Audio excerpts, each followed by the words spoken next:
General Counsel, is there a quorum? Yes, Madam Chair, we have a quorum. Good morning. I am Ann Valentine, designee for Lieutenant Governor Suzanne Crouch, calling to order the September 2024 meeting of the IHCDA Board of Directors.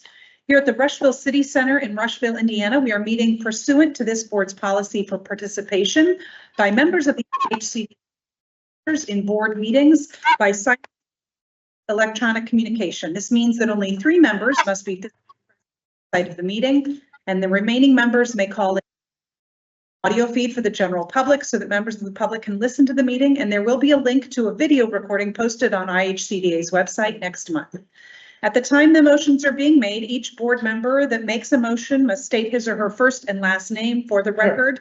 The votes will then be tallied by roll call. I will now take a roll call of the board members to confirm members who are present and their location. Ann Valentine, present in the room. Mark Pascarella, designee for State Public Finance Director Dan Hughey. Present in the room. Avi Reddy, designee for Treasurer of State Daniel Elliott. Present in the room. Board Member G. Michael Schoppmeyer. Present, virtual. Board Member Andy Place. Not participating today. Board Member Chad Greiwe. Present virtual. Board Member Tom McGowan. Not participating in today's meeting. We have a couple of special guests this morning who are going to say a few words. First up, Mayor Michael Pavey. Good morning. Good morning. First of all, I want to thank you guys for coming and holding the meeting here. I think it's important. In preparing for your visit, I went through and read some things and hopefully educated myself a little bit. But your mission statement says to provide housing opportunities to promote self-sufficiency in street communities, which I think is super important anywhere. Your vision includes a comment that says, in your community of choice, which is super important in communities like mine.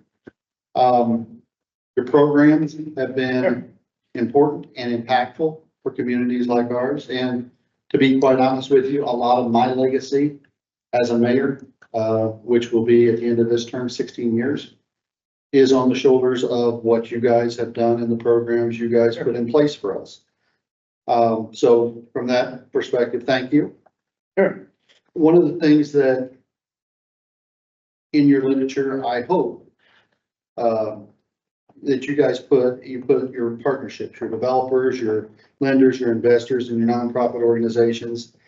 And my hope is that one of those partners that isn't talked about is the community that you do the work in. Because my hope is that if you work in this community, as you lead this community, I hope you say they're progressive, they're adaptable, and they try to customize things that work with our program. So that is my hope.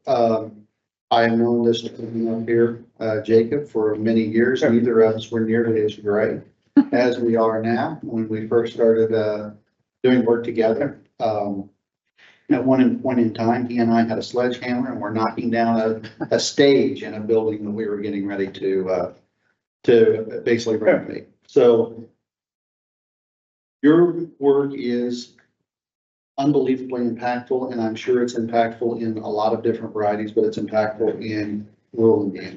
So if that ever is a question, if you're doing anything that impacts people, it is, you are. So we're thankful for that. Just for your information, and I probably won't get all of the programs right, but I will tell you really quickly some of the things that we've taken advantage of that have been programs. One is affordable housing. We have campaign flats, the Windsor, and campaign quarters. We also have creating places of patronicity, which affects the marquee on the front of this building.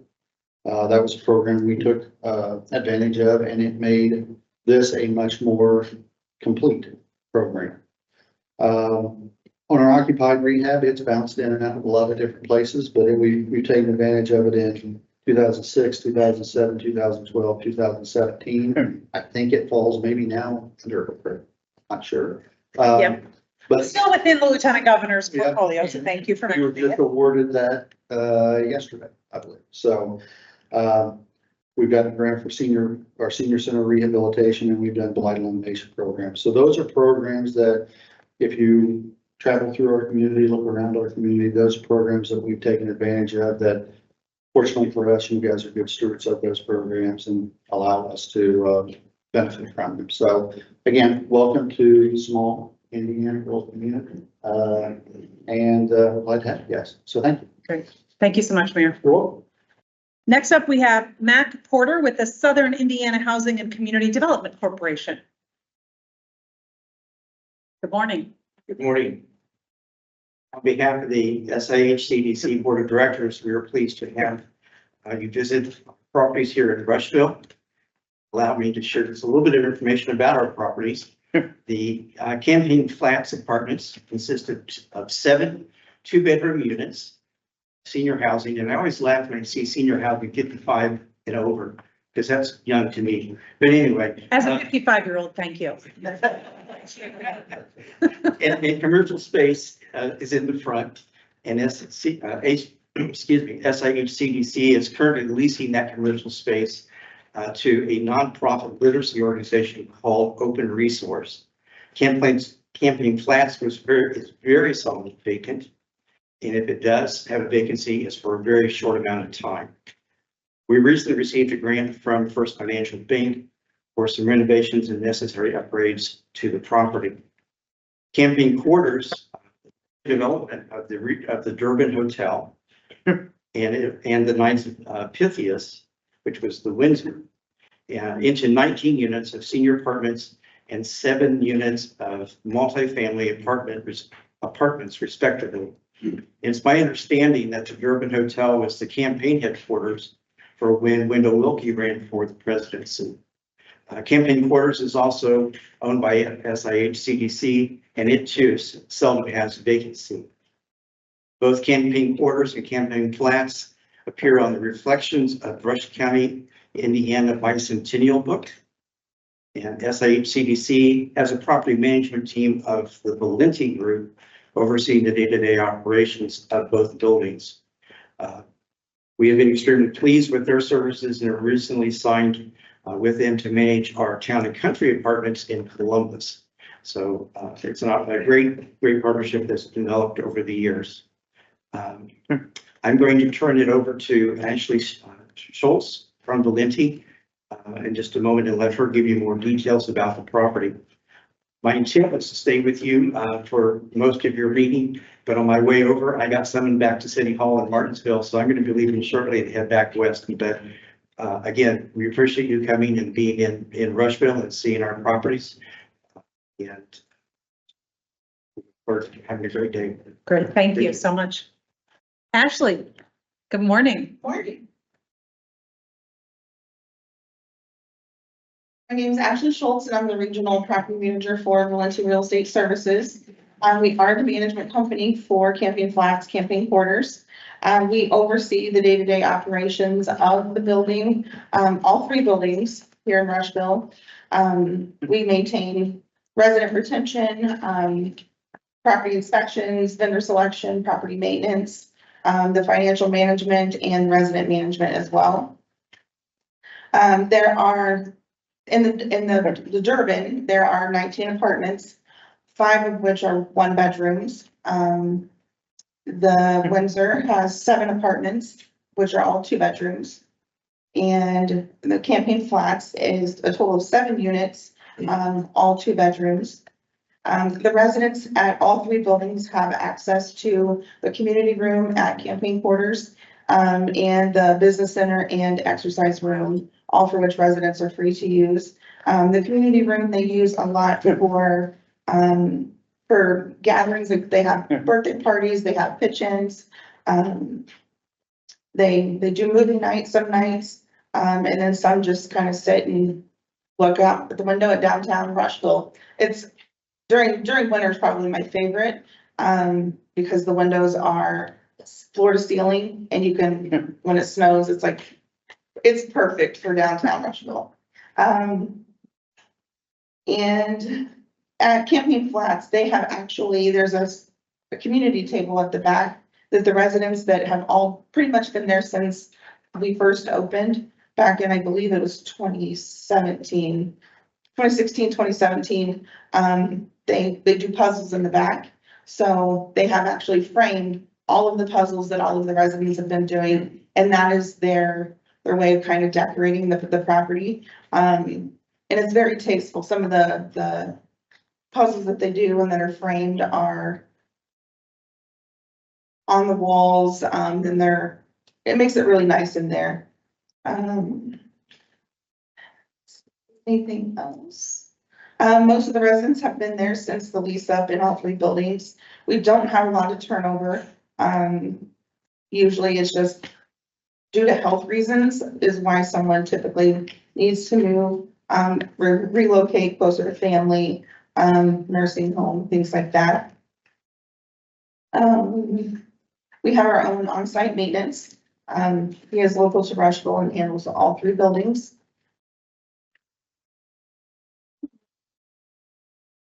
We are currently in process of working on the budgets for 2025. And any repairs that need to be done, we handle those, send out the bids or request the bids and contracts for those types of things. Wonderful. Thank you. Any questions from the board? Thank you so much. Thank you. It's great to be here. Okay. Moving towards our agenda, the first item on the agenda is the approval of the minutes from the August 22nd, 2024 board meeting. The board has provided those minutes. Do we have any changes or corrections? Hearing none, I will entertain a motion to approve. Move to approve, Mark Pascal. Do we have I'll be ready. Second. a second? I'll call the roll. Mark Pascarella, Aye. Avi Reddy, Aye. Michael Schopmeyer, aye, Riley. Aye. Chair votes aye, the motion carries. Next up, please welcome Peter Nelson, who will present the Home Investment Partnership American Rescue Plan Home Place Duets Board Memo. Morning, Board. Good morning. I am here this morning to recommend Home Place Duets. It is one of our home ARP applications that we received. Just as a quick reminder to the board, the home ARP funding was given through the American Rescue Plan to participating jurisdictions. So IHCDA received just over $54 million in this home ARP funding, and we set aside about $32 million specifically for rental housing with a focus on persons experiencing homelessness. Through this process, IHCDA issued an RFP where responses were due at the end of 2022. We were able to select 10 applicants to apply for the funding. And then applicants were working on their applications through the majority of 2023. Most of them submitted in 2023. So this one was the 7th application we received at the end of 2023, applying for home ARP funds. It is a total development cost of just over $2.7 million. They are requesting just over $1.7 million in home ARP as a grant and just over $469,000 in home ARP as a loan. I'll come back and touch on this because this is a little unique in how we're structuring this. So this is in Hamilton County in Carmel. So Hamilton County Area Neighborhood Development, Inc., also known as HAND, is proposing this development. It is new construction of 6 units in Carmel. So they are 3-bedroom duplex style units for individuals and families experiencing homelessness. So this project site is located in a residential neighborhood in Carmel, which is pretty close to a grocery store, healthcare providers, pharmacies, retail, all the amenities that you would want to need in an area like that. So just quickly want to touch on a couple of things. So as you can tell, the total costs per unit for this is pretty high. It's the highest that we've seen through this program. We have worked with this applicant to try to bring these costs. The current costs per unit are lower than they initially came in with our application. So we were able to reduce those total costs per unit pretty significantly. The main driver of that high cost per unit is the site work. So the current site in Carmel, as you may know, land in Carmel to develop new housing is pretty expensive anyway, but this also needed work done on the site specifically to get some utilities into this area. So the total site cost development of the site is about 20% of the total budget. So it's really a lot higher than we see in some of these programs. So in that effort, we worked with them. They were able to bring their total costs down. They were able to also reduce their total request from us in home ARP total. So that brings basically the subsidy per unit to a more reasonable thing that we see in line with these permanent supportive housing type projects. We did also go back and ensure they secured other funding to make sure they were securing funding specifically to cover the site work. So mainly IHCDA funds is going in to specifically cover the housing portion. So we got comfortable with where they're at on that to be able to make this recommendation today. I will also point out that we are awarding or recommending award of home ARP as both a grant and a loan structure. So typically on these applications, you'd see that loan as the IHCDA Development Fund. Since this application was eligible for $2.5 million in home ARP and their total request was below that, we thought we would structure this, make sure we get these home ARP dollars out the door. We would structure that loan portion and use the home ARP still within their total limit, applying for that and save some of our development fund for some other type of projects in IHCDA's portfolio. So they do need some of the debt on the property. So that's why some of it is structured as a loan, because they will be requesting vouchers and to meet some of HUD's subsidy layering requirements. That's why we're structuring part as a loan.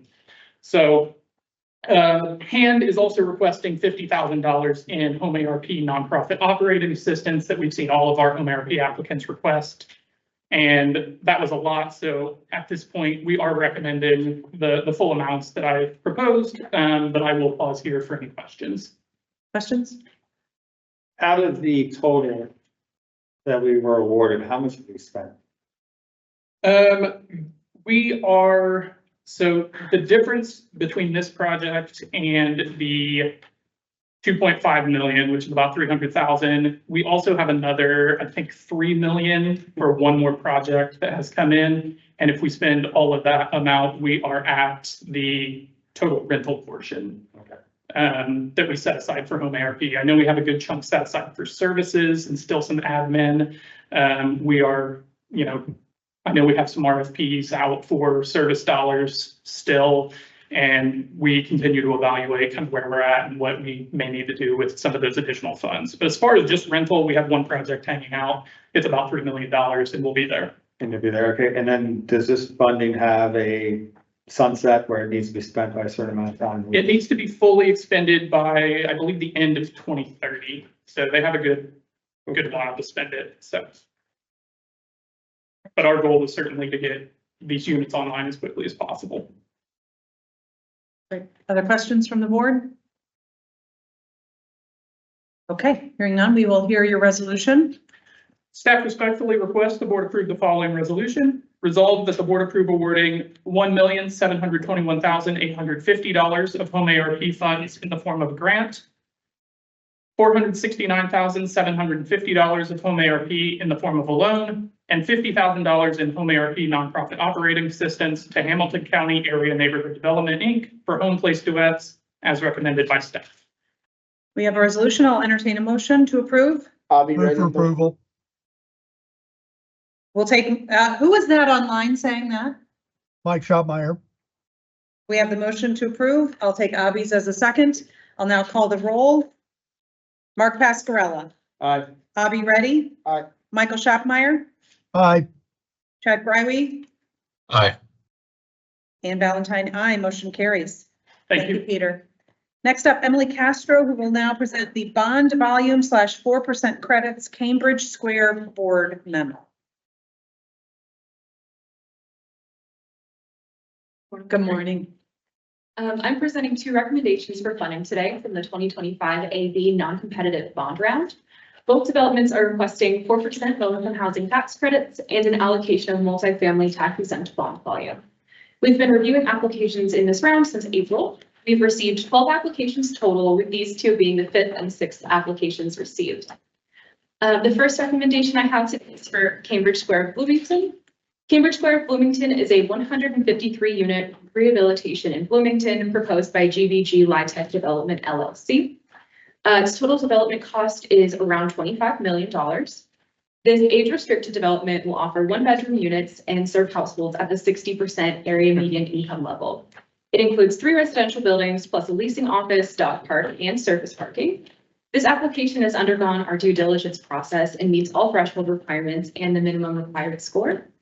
Staff recommends the allocation of $13,138,000 in bond volume and $875,891 in annual LIHTC to Cambridge Square Housing LP for Cambridge Square Bloomington.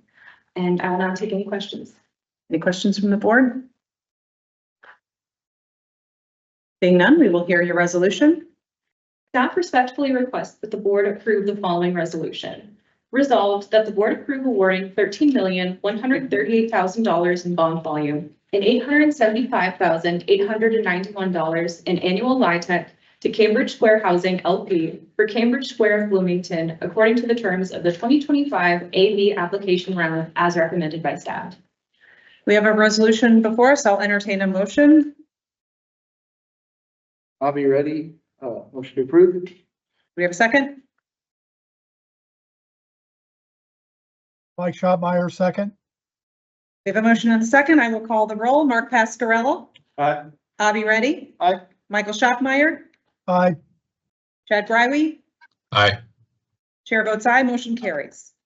Thank you. Next up, your bond volume / 4% credits carriage house board memo. The second recommendation I have is for Carriage House Glendale.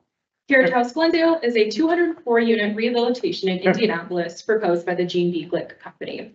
This is an age-restricted development. It offers one-bedroom units serving households at the 60% area median income level. It has 4 residential buildings located around a central green space, plus a community and office building. This application has also undergone our due diligence process and meets all threshold requirements and the minimum required score for this round. Staff recommends the allocation of $17,398,500 in bond volume and $1,193,348 in annual LIHTC to Carriage House Glendale Housing LP for Carriage House Glendale. I will now take any questions. Any questions from the board? We will hear your resolution. Staff respectfully requests that the board approve the following resolution. Resolved that the board approve awarding $17,398,500 in bond volume and $1,193,348 in annual LIHTC to Carriage House Glendale Housing LP for Carriage House Glendale according to the terms of the 2025 AV application round as recommended by staff. We have a resolution before us. I will entertain a motion. Motion to approve, Chad Greiwe. We have a second. I'll be ready in a second. We have a motion and a second. I will call the roll. Mark Pascarello. Aye. Avi Reddy. Aye. Michael Schaffmeyer. Aye. Chad Brywe. Aye. And Valentine. Aye. The motion carries. Thank you. Thank you so much. Next up, please welcome Samantha Spurgel, who will now present the Home Buyer Indianapolis Neighborhood Housing Partnership Inc. Board Memo. Thank you. Today I'm here to present a request for funding through the Home Investment Partnerships Program Home Buyer Award for the Indianapolis Neighborhood Housing Partnership Inc. They are proposing the new construction of one unit in Southport, Indiana.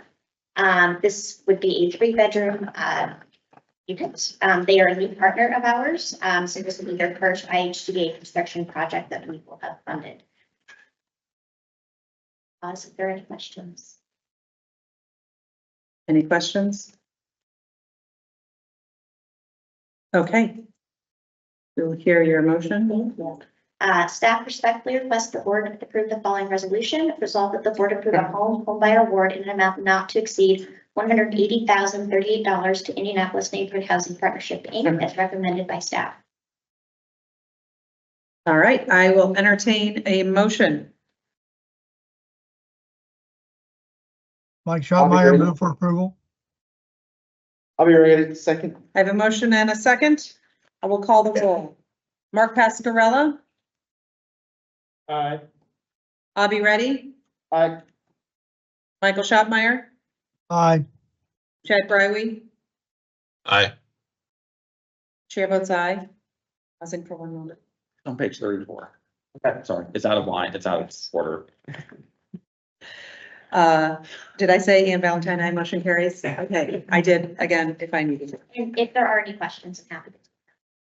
Thank you. I was just missing the order. We need a signal, like, you need to be I like, was trying to think, and then I was. oh, me. I remember reading about it, I was like, I'm about to see I it. He wasn't gonna say anything, I wasn't gonna say anything, but I could tell he was. Okay, we found it. We had reviewed ahead of time. Yeah. We were up to speed, just not looking at the right things.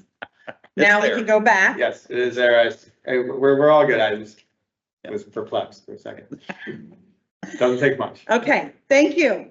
Sorry, Nicole. Please welcome Nicole Chapman, who will present the Housing Choice Voucher Program update. And we have slides. Morning, everybody. Good morning. I am Nicole Chapman, the Housing Choice Opportunities Director.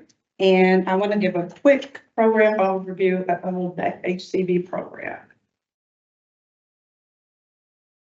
So the Housing Choice Voucher Program is a federal program that helps the low-income families, the elderly, and people who are with disabilities find safe and affordable housing in the private market.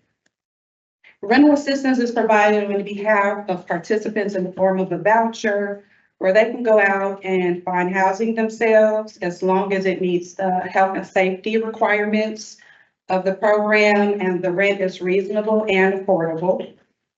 After the individual is approved, the subsidy is paid directly to the landlord and the participant pays the difference between the rent and the subsidy.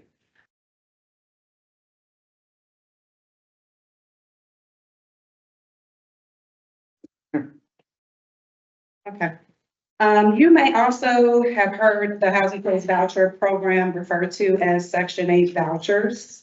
So as long as the requirements that I just mentioned are met, families can use their vouchers to go out and find housing. It can be townhomes, apartments, or even single-family homes. The vouchers are used to pay for part of the rent, depending on what the families. It can pay for all of the rent or part of the rent, depending on the family's adjusted monthly income. Once the family has went out and found suitable housing, the tenant and the landlord enter into a lease agreement. And the landlord and the Public Housing Agency, or PHA, then execute a HAP contract. So this slide just gives you a little diagram overview of how the payments occur in the HCB program.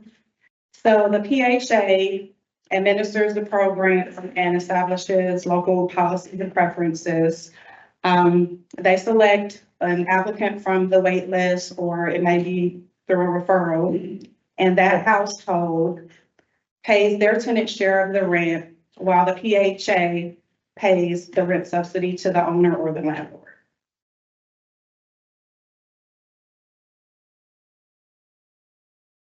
So I'm going to give a little double down on IHCDA's HCB program. IHCDA serves as the balance of states serving over 10,649 individuals. We have over 5,894 vouchers currently. And we also, as I said, we act as a balance of state for 84 counties throughout the state of Indiana. We currently give preferences to residents of Indiana, people who are 62 and older, people with disabilities, people who are homeless or at risk for being homeless, as well as people who need VAWA protections, which is the Violence Act Against Women. The Violence Act for Women. So if you're wondering, I know you might be stumped how we cover so many counties in the state of Indiana. I'll tell you, we work with about 15 local subcontracting agencies who we also refer to as LSAs to administer the vouchers throughout the 84 counties throughout the state of Indiana. As I mentioned, these are counties who currently don't, who have a public housing. I'm so sorry.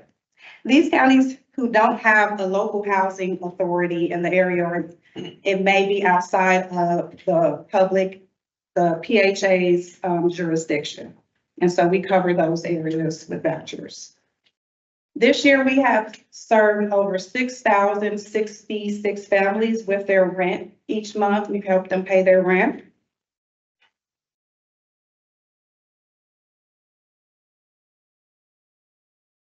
So I want to go into some of HUD's responsibilities as well as IHCDA's responsibility in administering the Housing Choice Voucher Program. HUD is responsible for developing regulations, requirements, guidebooks. They're responsible for allocating the program funds for HCV. They're also responsible for providing technical assistance. They also monitor compliance and our performance. IHCDA's and the LSA's responsibilities cover reviewing the applications for eligibility, maintaining waiting lists and selecting families for admission, issuing vouchers to eligible families, providing housing case management, approving the rental unit and tenancy, and making housing assistance payments to the owner, as well as annually recertifying the families to ensure they're still eligible for the program.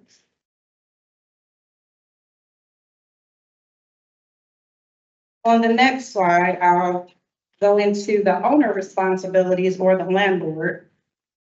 So the owners are responsible for screening the families for the program when they apply, complying with the HAP contract.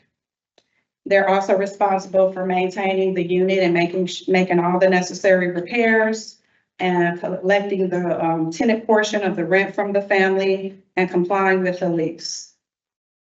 The household or the renter is responsible for providing complete and accurate information, making their best efforts to find suitable housing, attending appointments as scheduled, also inspecting, allowing IHCDA or the local subcontractor to inspect the unit, complying with the family obligations of the voucher, and also notifying IHCA or the LSA of any changes within the family composition.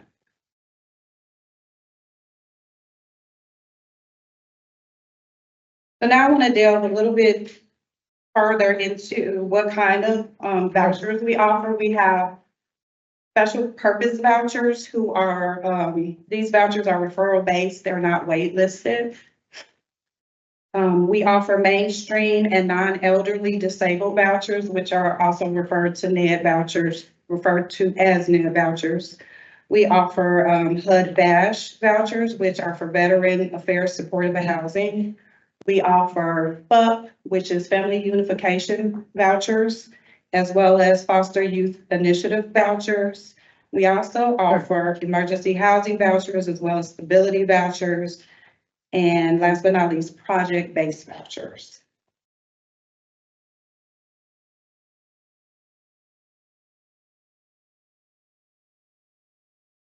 So for the mainstream and the NED vouchers, the eligibility is that the household for NED vouchers, the household's co-head spouse or sole family member is 18 years of age, but under the age of 62. And they have to also meet HUD's definition for disabled. The mainstream vouchers are very similar, except that any member of the household can be at least 18, but under the age of 62 and meet HUD's definition for disabled. They also have to meet all general HCV eligibility criteria.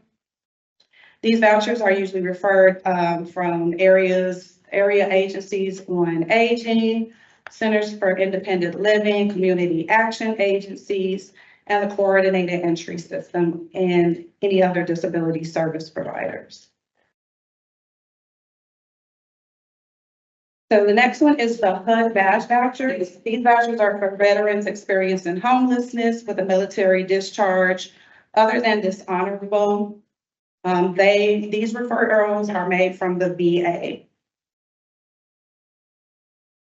And they also have to meet, all general HCD eligibility criteria.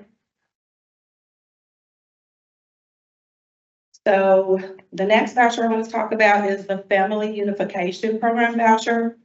These, you have to be eligible for these voucher, it is, households where the main barrier to unification or staying together is stable housing. These referrals are made by the Indiana Department of Child Services. And is the eligibility for the foster youth initiative vouchers are the same requirements. They are referred by the Department of Child Services as well. And these are for foster youth that are aging out of foster care and are at risk for homelessness.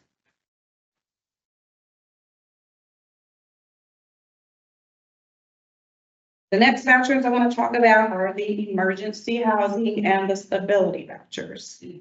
So both of these vouchers are issued for household experiencing homelessness. They are referred through the coordinated entry agencies. Eligible households can reach out to any local homelessness services organization and have an assessment completed in order to be entered on the coordinated entry list.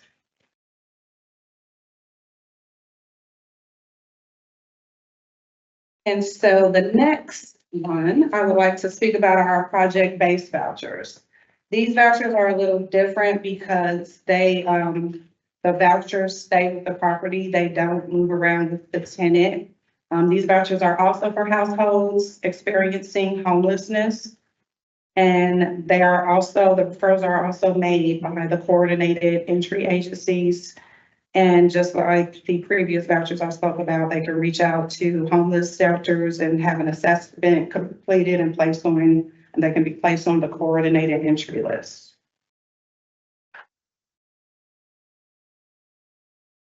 Now, the project-based vouchers I just spoke about are IHCDA based. Those are our requirements. Project-based vouchers for other PHAs may have different preferences and they vary by PHA. And some of them may have wait lists. We currently only select our PBV voucher participants by referrals.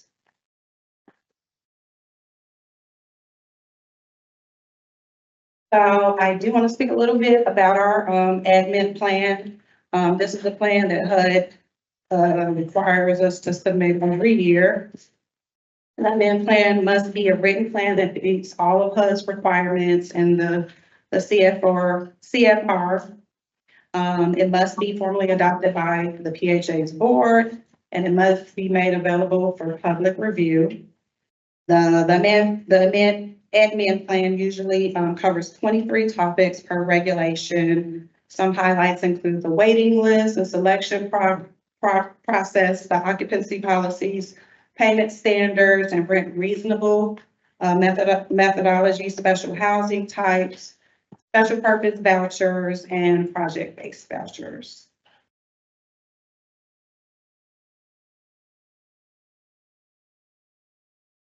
So just a little bit about our 2023 program evaluation. HUD has an assessment program that is called CMAP. It stands for Section 8 Management Assessment Program. It helps HUD target, monitor, and target and monitor assistance to PHA programs that need the most improvement. There are 14 indicators that HUD rates. On our 2023 CMAP, we got a score of 93%, which means that we are a high performer. Some of these indicators that they rate are proper selection from the wait list, sound determination for rent reasonableness, accurate verification of family income, and timely verification of annual re-exams every year, timely housing quality inspections, as well as ensuring that all available housing vouchers are utilized. I will stop here for any questions you may have. Any questions for Nicole? We've been high performer for how many years? Yeah, we've been high performer for the last 4 years. So I assume that's the highest bar, right? yeah, that is the highest rating. But Nice that's work. Thank you. Now that end up meaning we get more money from that? Depending on how much they have, it's according to the funding, so, I mean, it means that we don't have any issues, with any of the indicators that they're rating. It may mean more funding, it doesn't hurt us, but it mainly just makes sure that, PHAs are administering the program effectively. They're following all of HUD's regulations. They're selecting people from the wait list. They're completing their annual inspections and all of those indicators that rates us on it. Well, that's great work. I mean, those cannot be easy guidelines to follow. I'm sure very detailed. But- Okay, next, I think you're gonna present the, hold on. Housing Choice Voucher Plan, Yeah, 2025. yeah, we have to submit our annual plan every year, as well as our 5-year plan is due this year, as well as our administrative plan. So we have prepared the annual plan for submission, which contains the following exhibits: the summary of proposed changes, as well as the summary of new activities, the PHA certifications to HUD, and the 5-year plan. Exhibit D lists all of our local subcontracting agencies, and then our calendar year program metrics. Staff recommends the approval of the 2025 HCB annual plan, the 2025 through 29 HCB 5-year plan, and the 2025 administrative plan in preparation for submission to HUD. Are there any questions from the board? Hearing none, we will hear your resolution. Okay. Staff respectfully requests the board to approve the following resolution. Resolved that the board approve the HCB 2025 annual plan, the 2025 through 29 HCB 5-year plan, and the 2025 administrative plan as recommended by staff. We have a resolution. I will entertain a motion. I'll be ready. Motion to approve. We have a second. Pascarella, second. We have a motion and a second. I will call the roll. Mark Pascarella, Aye. Avi Reddy. Aye. Michael Schaffmeyer, Aye. Chad Briley, Aye. Valentine, aye. The motion carries. Thank Thank you, Nicole. Please welcome Rachel Sample, who will present the 2025 Balance of State Continuum of Care Funding and Methodology Board memo. Good morning, board. Good morning. The Continuum of Care, or COC funding, provides support to permanent housing and rapid rehousing projects and is awarded through a highly competitive funding process via HUD. The Indiana Balance of State Continuum of Care, or INBOS COC, covers 91 of the 92 counties, excluding Marion County, who operate their own COC. And in accordance with COC regulations, the COC funding requires that we operate a board that is representative of the homeless response system, special populations, individuals with lived experience of homelessness, and other stakeholders. And that board is responsible for overseeing the COC program, including our annual application process, and has designated IHCDA as the collaborative applicant for these funds. This means IHCDA is responsible for implementing our local competition for funding and submitting a full collaborative application to HUD. A letter from our board for the INBOS is attached to this notice in Exhibit A that you can review. Talk a little bit about what we've been up to this year. IHCDA hosts the renewal and new project application process with oversight from the COC board. And we have eligible applicants for funding that include nonprofits, local governments, housing authorities, tribal entities are eligible as well under HUD. The internal application process has a process where applicants are reviewed, scored, and ranked. And then IHCDA, as the collaborative applicant, submits all of the applications in a formal application to HUD, where HUD makes the ultimate decision on the funding application. Table A describes the funding that we're eligible to apply for this year. Just as a note, you'll see there are our estimated renewal need. There is then, as a part of that, about $18.8 million that is renewable, and about just under 2.1 million that is competitively renewable. And then we have new project funding that we are excited to apply for this year as well, for both supportive housing and DB projects in this year's application. This year, HUD actually released the notice quite late, not until July. And we decided, because of how late it was getting, we were going to move forward and get our local competition new project application process started on July 30th. We are currently in the process of finalizing those new project applications and have received all necessary approvals from the IMBUS COC board in order to proceed. Projects are notified about their status in the application. They, of course, can always appeal the decision to the COC board if necessary. In order to rank and review these projects are reviewed using a transparent, competitive process, and we try to encourage new applicants statewide. This year, we evaluated folks on their experience with federal funds, utilization and compliance with spending, adherence to the Housing First principles, the efforts they use to reduce housing disparities in their community, their data quality, or if they're a new project, their capacity to collect data, and their plans to provide supportive services and to ensure that households can benefit from employment or income to increase their housing stability. As a part of our evaluation criteria, we're required to have the criteria include at least 20% of the application questions based on performance and 40% of the application questions on objective criteria. The remaining questions we use are for narratives so that projects can describe their application and what they're planning to do with funding. We're in the process, like I said, of finalizing everything so that we can submit on time by October 30th. And you'll see a listing of the anticipated projects we will be including in the funding opportunity and Exhibit B if you'd like to take a look there.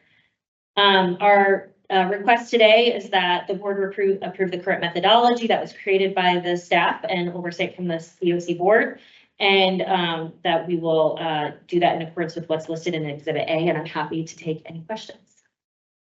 Do you have any questions from the board for Rachel? Competitive from our side, we're just going against the other states? Yeah, well, all COCs across the state, which include balance of states, local jurisdictions that can include groupings of counties or individual cities.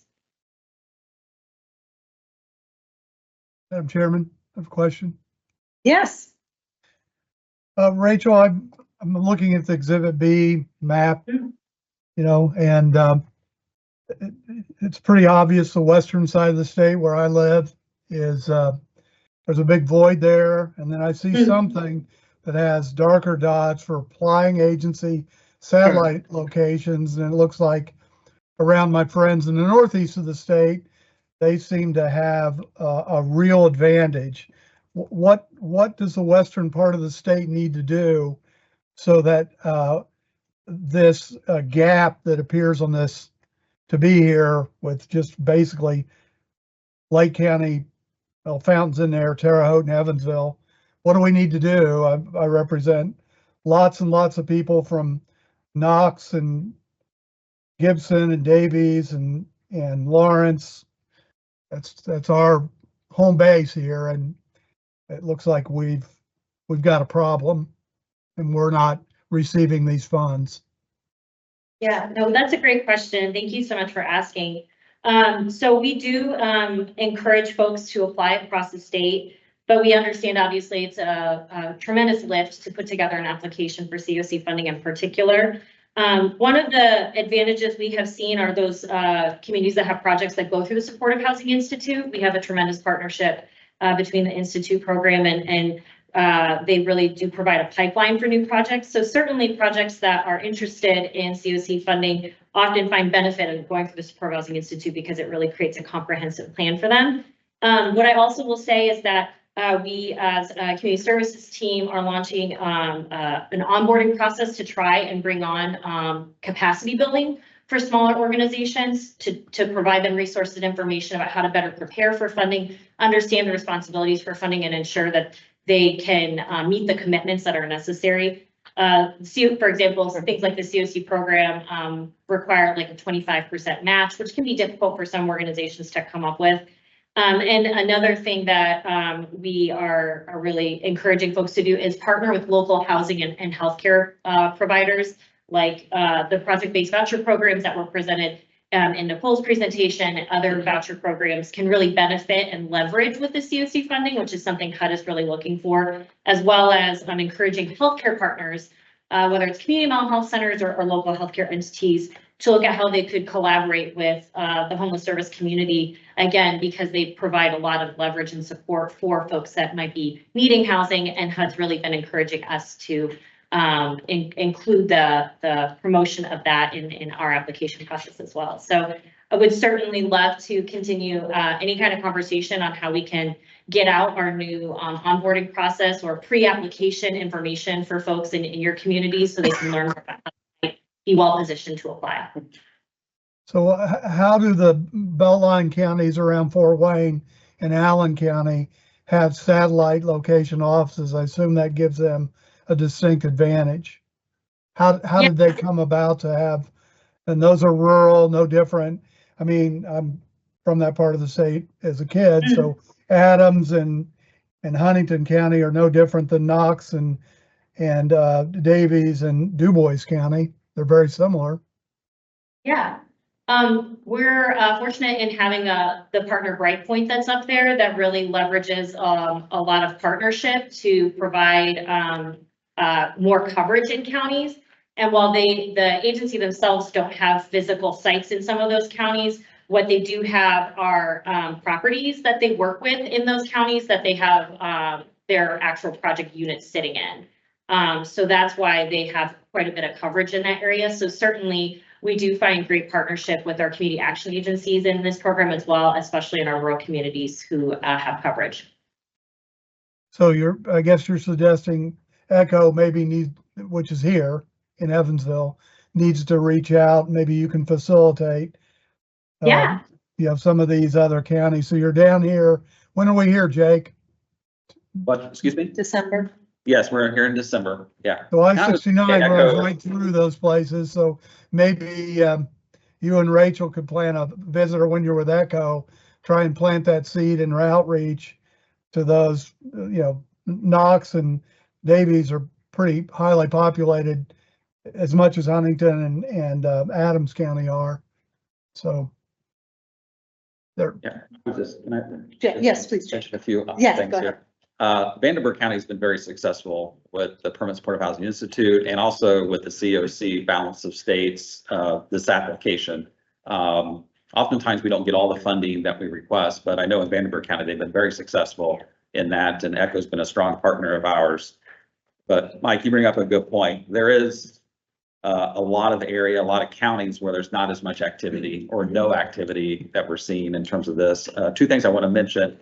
Currently, we do have an application from Lawrence County for permanent supportive housing that went through the Indiana Permanent Supportive Housing Institute. That is with Hoosier Uplands. And I believe that development is in Bedford. It's being proposed. That's currently under review, and hopefully it's successful. We'll see. We'll find out. It's competing under the housing first set aside that we have. Yep. And then the other thing I want to mention, Mike, and maybe this is something where we can help get the word out in these counties in the southwest or in the western part of our state. We talked about the Indiana Permanent Supportive Housing Institute and how it has created that runway, I guess, and pipeline of permanent supportive housing, but also for the COC for the application. Just this week, we dropped the request for new applications for next year's institute. So if we can get that word out into these communities, specifically those that are leading the COCs and the regions on the western part of the state, I know that they're aware of it. Maybe we just, maybe another reminder and continue to support them and provide the technical assistance they need to respond to the Indiana Permanent Supportive Housing Institute request that we currently just released. This, was it last week? It was up in October. It was coming in October? I thought we just released. Yeah. So I reviewed it, I approved it, it's going on. All right, I'm a little ahead of the schedule, but it is coming.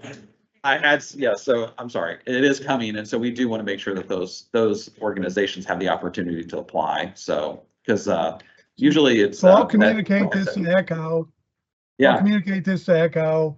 I'll have them know that Bright Point is a good benchmark, and then maybe it behooves them to get a few people to go up and meet with our brothers and sisters in the Fort Wayne region, because obviously they're doing a better job. So, yeah, I think we got to move past Echo, because Echo has been a great partner, but they're only serving Vanderburgh County. And so if we're talking about these other counties like Knox, Lawrence, Sullivan, we're going to have to do a bigger outreach and build capacity with not-for-profits that are in the balance of the state for the COC. And that's where we have to focus. We're going to have to step outside. Echo could certainly be a good facilitator, mentor for other organizations, but yeah. And just on that note, Echo is actually one of our new applicants, but they again are serving in Vanderburgh County. Yeah. So. Great conversation. Yes. Anything else, board members? Okay, we will hear your resolution. Get back to my page here. I got a lot of pages, so thank you very much. Staff respectfully request that the board pass the following resolution. Resolve that the board approve the use of the current methodology for scoring and ranking that was created by IHCDA staff and the Indiana Balance of State Continuum of Care Board of Directors for scoring and ranking the fiscal year 2024 COC applicants set forth in Exhibit A, attached here 2 as recommended by staff. We have a resolution. I'll entertain a motion. I'll be ready. Motion for approval. Do we have a second? Mark Pascal, second. We have a motion and a second. I'll call the roll. Mark Pascarella. Aye. Avi Reddy. Aye. Michael Schaffmeyer. aye, Chad Brywe. Aye. And Valentine. Aye. Motion carries. Thank you, Rachel. Now we move into the Richard Harcourt portion of our meeting agenda. First up is the 2024 Series D bond recommendation. Good morning. Madam Chair, good morning. As you recall, a large part of what we do at IHCDA is help first-time home buyers, income qualified first-time home buyers achieve home ownership by providing down payment assistance. And we do that by purchasing mortgages made by our participating lenders to those first-time home buyers. And we purchase those loans by issuing both taxable and tax-exempt indebtedness. So I am before you today asking for approval for the issuance of Series 2024D. It's our 4th issuance of the year. We're asking for approval to issue up to $250 million. We will more than likely need just a couple of hundred. And this looks almost exactly like Series A, B, and C. This is just a kind of rolling the cookie cutter forward, if you will. I suspect, like the other 3 issues, this will be a combination of taxable, tax exempt indebtedness, probably 50-50. It'll be fixed rate, probably. I don't think we're going to need to do lockouts. We talked about lockouts, which is a structuring technique in our last presentation. And we told you that if we needed to do that, we'd limit that to 10% of the issue or $20 million. We did sell 10 million of lockouts. I don't think we're going to need to do that here, but if we do, we'll end up consulting with both Jake and the IFA and make sure they're comfortable with that as well. Don't anticipate doing any variable rate indebtedness either. This is non-recourse to IHCDA's general fund balance sheet. This sits inside the single family bond resolution. So again, the request is to issue $250 million of both taxable and tax exempt indebtedness to continue to support our efforts helping first-time home buyers achieve home ownership. Any questions for Richard? I'll just add a comment here, if you don't mind, Madam Chair. Again, Rich does a great job reaching out to the IFA, explaining what's going on. So he has been talking to us prior to this board resolution coming up. So he's already been talking to us. So even as we go through it, we understand what they're looking to accomplish. I do want to also point out that while Rich and his staff are obviously very knowledgeable about the product, they also do work with a advisor, CFX, and CFX has extensive knowledge and expertise specifically with housing finance agencies. So they understand what's going on. So when we're talking about these different types of programs, tax exempt, taxable, those are being done, for example, that's done to preserve volume cap. So they're trying to get the most they can out of this program to help fellow Hoosiers. So I just want the board to know that not only is he talking to the IFA, but there is also expertise within IHCDA, and there's also an advisor outside who specifically deals with housing finance. So it's well guarded, and it's done conservatively, and it's done very well. So I just want to state that. Great.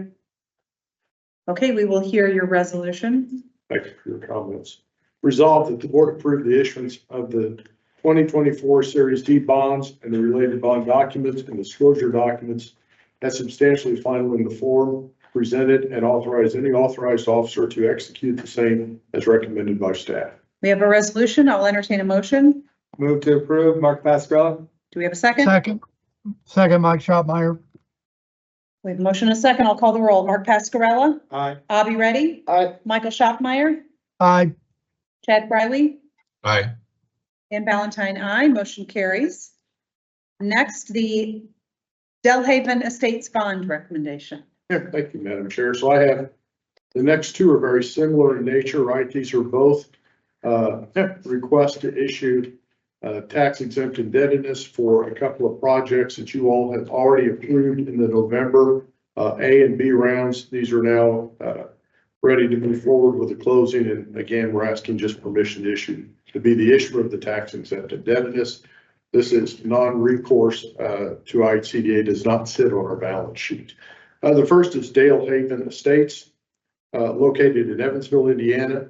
It's multifamily rehab. Income limits are 60% AMI or less, 119 units, and we are requesting $12,565,000 of tax exempt issuance authority. Any questions? We will hear your resolution. Resolved that the board approve the Series 2024 multifamily housing revenue bonds, parentheses, Dalehaven Estates project, close parentheses, pursuant to the resolution attached here to as Exhibit A, as recommended by staff. We have a resolution. I'll entertain a motion. Move for approval. Who? Mike Schotmeyer. We have a motion. Do we have a second? Mark Pascarella, second. Glad you stepped up, Mike. That's your area. I will now call the roll. Mark Pascarella, Aye. Avi Reddy, Aye. Michael Schaffmeyer, Aye. Chad Briley, Aye.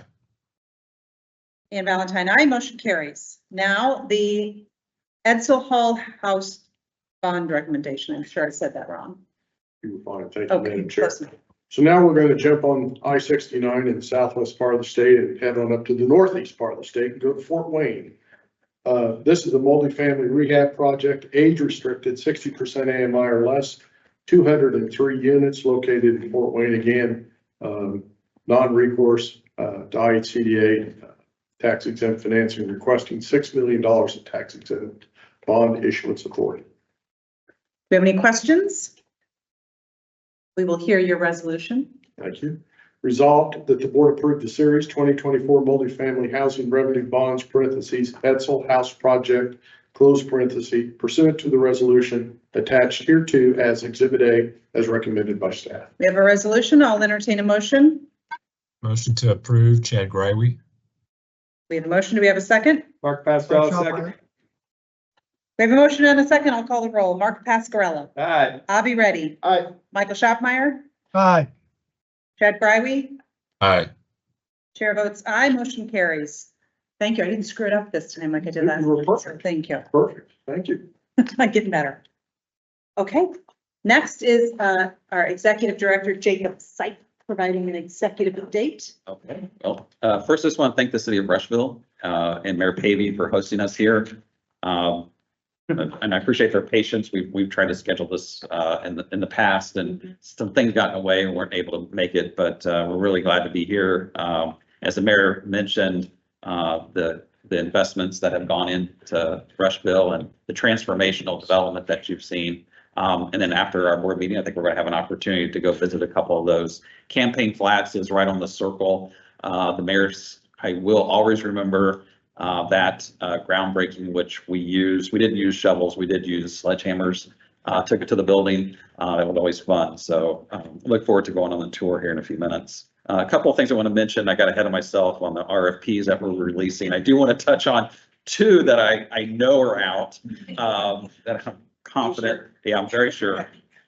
First one is during the last budget session, the state allocated $20 million to IHCDA to administer for a low barrier shelter in Indianapolis. And so we have been working closely with the city on making sure that when we release the RFP that they have, they're ready to proceed. And so we did drop the RFP for the low barrier shelter for Indianapolis on Monday of this week. And so I think the application, or actually it was last week. We dropped it, yeah, and it's due this week, or Monday, I think it was due. So, so that, and we are anticipating getting that reviewed and hopefully we can, if everything goes well, we can get that to the board next month. That's our plan. So, but that RFP is released. And then the other RFP that we released this week, which was in partnership with the governor's office and the FSSA's Division of Mental Health and Substance Abuse, is a housing initiative for individuals with substance use disorder. The state, those dollars are coming to us through the National Opioid Settlement Funds. It's $10 million. Last week, we hosted a workshop for housing developers, both not-for-profit and for-profit, and housing and service providers. And so we hosted that. We're anticipating making 4 awards to 4 teams by the end of this year. And we broke the state up into 3 regions: a northern part of the state, a central part of the state, and a southern part of the state. And then a 4th team will just be an at-large team. So that RFP is released, and we're looking forward to, there's a lot of, we have received a tremendous amount of interest in this RFP. There's a webinar coming up, I think, next week, or is it 2 weeks? Shouldn't 2 weeks, yeah. October 9th, I believe. So we have that. So really excited about this partnership that we have and this developments that we have with that. So one of the programs that we have is called My Community, My Vision. And that's where we engage local high school students to put them in leadership. And that's a partnership with AIM, Accelerate Indiana Municipalities, through their youth council, and then the Indiana Philanthropy Alliance. This year we have 4 teams. And those 4 teams is, we have a team from Union City, a team from Oldenburg, Terre Haute, and Mishawaka.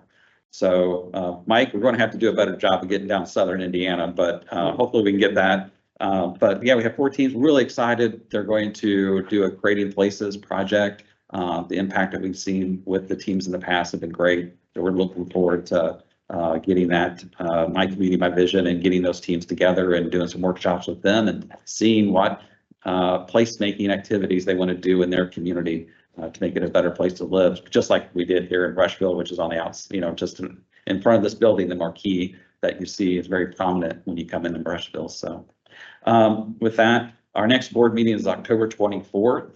It will be back at IHCDA on the 8th floor at 10 a.m. So that's my update for this month. So Great. Yeah. Thank you. Is there any additional business to come before the board? Pass around the resolutions when we're done. Great. Hearing no other business, I will entertain a motion to adjourn. Move to adjourn.